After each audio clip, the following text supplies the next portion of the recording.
How's it going, everyone? I want to go over a couple of PlayStation 4 and PlayStation 5 game updates.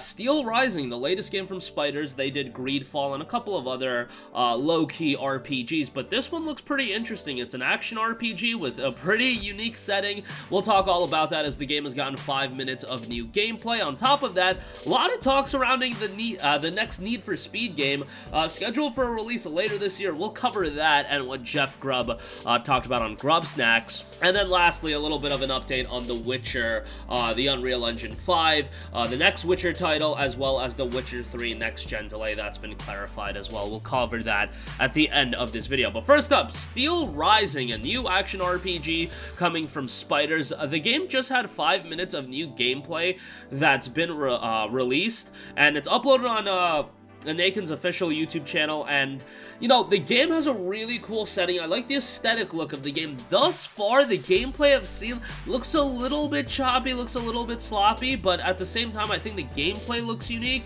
And I'm really hoping this one turns out well because the game itself has a really cool setting. Paris 1789, the city is in the grip of terror. The revolution has been suppressed with bloodshed by Louis XVI and his merciless mechanical army. It falls to Aegis, an engineering marvel, to take on the king's ranks of automatons and change the course of history. As Paris burns and bleeds during the revolution, you are Aegis, an automaton masterpiece made by an engineer in the service of the Clockwork King. Make the most of your mechanical prowess to adapt the Aegis to your style of play and become the fearsome warrior, a deadly dancer, or a virtuoso of the elemental arts. Engage in ruthless and intense fights against technological marvels that are as complex as they are unforgiving. Your nerves and skills will be tested to their limits at every moment spent battling these relentless enemies and epic bosses. Again, the game itself, super cool alternate history setting.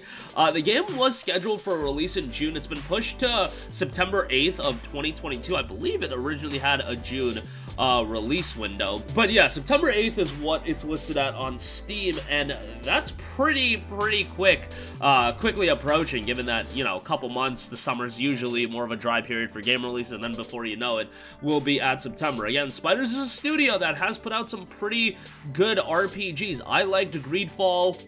They did Bound by Flame, Mars Warlogs. I feel like their games have been progressively getting better and better, and hopefully Steel Rising can kind of be the big title that puts them more on the map from a casual consumer standpoint. You know, I think this is a game that a lot of streamers and whatnot are going to jump on, and ultimately it's up for the game itself to be a quality title, but I think from a setting standpoint, presentation, I think those elements are rather strong.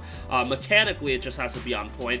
No pun intended there, but yeah, we'll see how it turns out again September the 8th. Alright, moving on from that, a lot of discussion regarding the next Need for Speed title. You know, I saw this making the rounds on social media quite a bit.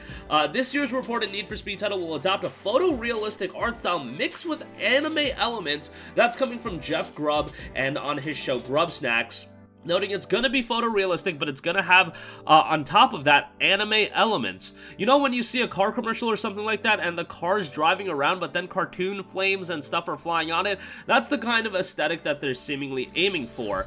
He continued, noting Autolog is back for multiplayer. You can customize all the pieces of your car. That's back.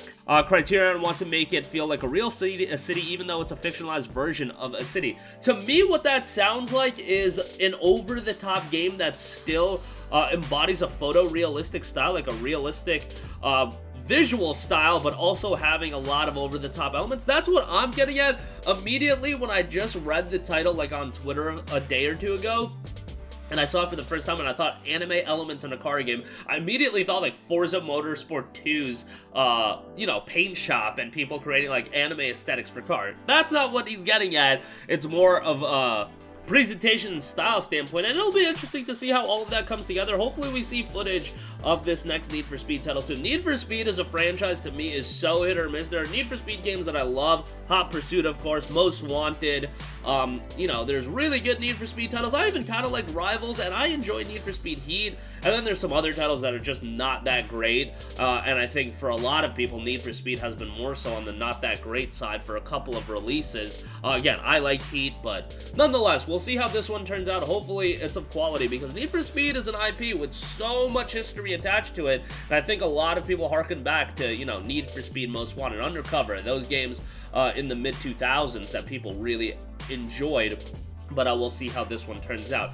Anime elements, I don't know how to interpret that, but we'll see how it turns out. Alright, lastly, I want to talk a little bit about The Witcher. You guys know it's a franchise I love. Okay, so the next Witcher is being developed by Unreal Engine 5. We know that, and it was noted that Unreal Engine 5 may make the game development easier. However, it may not necessarily make the development faster. If you're expecting to play The Witcher 4, whatever this game is ultimately going to be called, anytime in the near future, you gotta temper your expectations, guys. This game's not gonna be out 2023, 2024.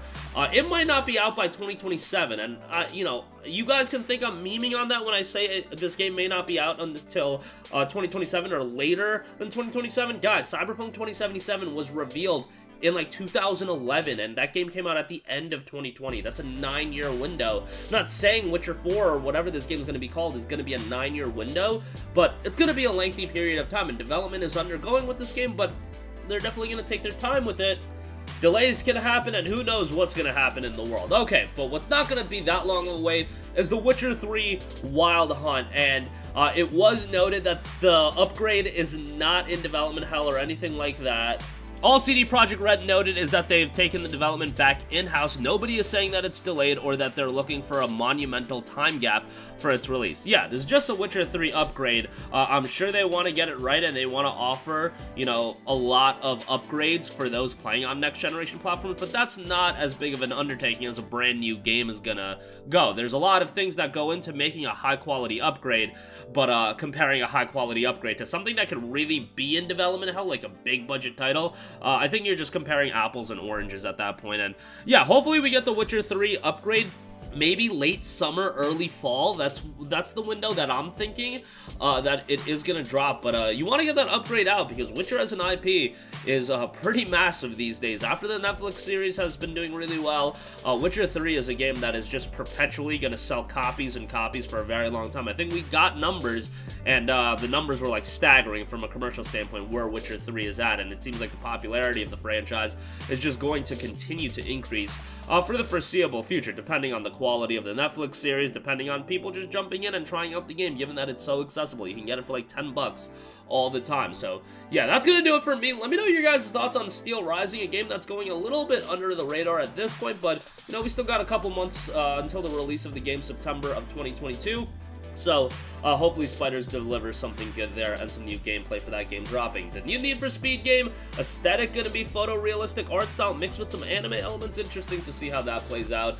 And Unreal Engine 5, gonna make Witcher's development smoother, but not necessarily faster. And Witcher 3, I would expect that to see, that upgrade to be released in the relative near future. Like, I wouldn't expect that to be pushed into 2023 or anything crazy like that. But that's gonna do it for me. Sound off with all of your thoughts in the comment section down below. Thank you for watching, and goodbye. Hey guys, we hope you enjoyed the video, and if you did, make sure to hit the subscribe button, and if you're already subscribed, do us a favor and hit the bell icon. This way you'll be notified whenever we post a new video. That's the best way to keep up with all of our uploads, and we usually try to upload 2 videos a day. And with the bell icon hit, you'll be notified whenever we do upload a video. As always, thanks for watching.